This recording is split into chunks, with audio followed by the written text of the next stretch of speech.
Hey, it's Lizzie from Too Cruel. I'm going to show you how to do a few stitches today. We're going to start with the easiest and work our way to the hardest. So the first stitch we're going to do is the back stitch. So this stitch is my favorite stitch to do. It's a handy one to know. It's good for like lettering and various shapes. So grab your floss and let's do it. So I have my floss, my embroidery hoop, and I'm doing this on linen. So to start the back stitch, you put your needle through the back and you kind of poke through a little bit just to find where you want your stitch to start at. So I'm just going to start by doing a straight line. You pull it all the way through and go directly downward.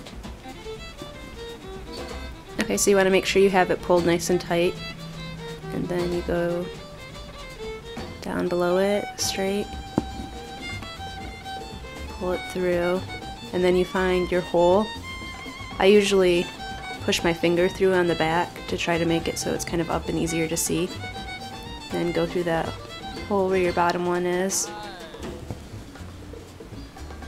And you pull it through again so it makes a nice and straight line.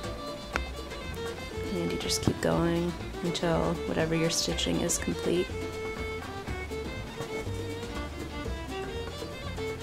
So it meshes together nice. Hopefully it'll be straighter than what mine is right now. But that's basically how you do a back stitch. Okay, so now that I showed you how to do a basic straight line with a back stitch, I'm just going to show you how it can be used for like a little shape or something, that you can kind of adjust it. So I'm going to show you how to do two different kinds of triangles. Okay, so the first triangle I'm going to show you is just going to be with 3 single stitches. Just up and over. Make the bottom of it. You just go in that hole you already formed.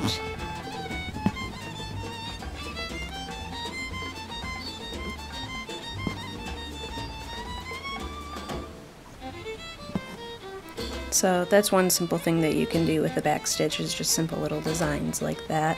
Otherwise, maybe if you wanted to do something bigger and you didn't want to have too big of stitching so it would snag, you could do multiple back stitches in a line.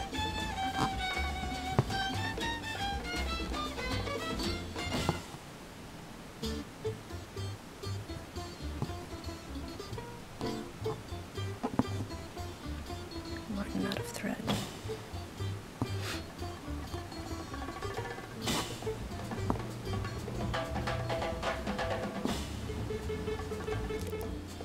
So those are 2 different kinds of triangles that you can do with back stitching.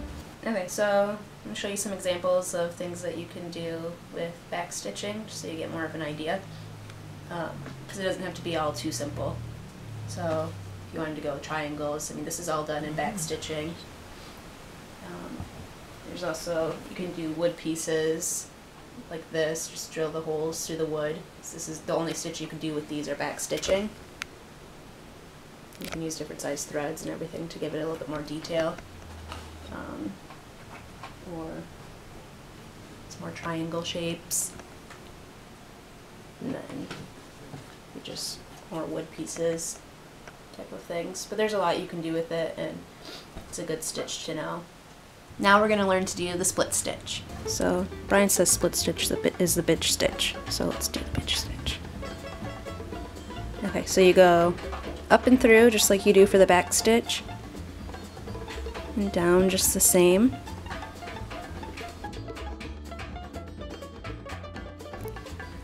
Okay, so you go back through the middle of the thread, back down again. So it's just like linked together. Just keep going that way. It's hard to get through there sometimes.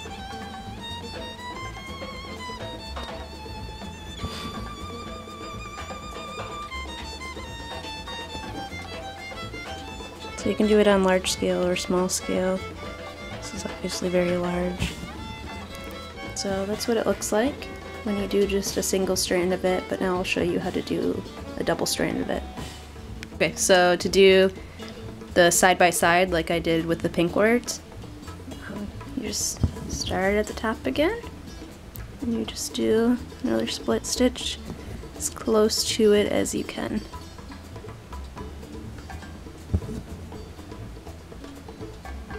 I think when you do just a single strand of split stitch, it looks kind of messy. Maybe it's just how I do it, but when you do double, it looks a lot cleaner.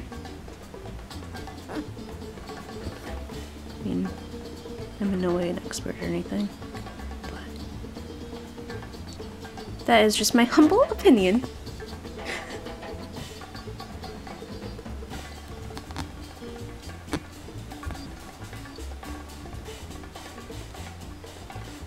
If you hold the thread down with your thumb or whatever finger, you can kind of guide it to go in whatever direction you want it to go in, if it's not cooperating with you.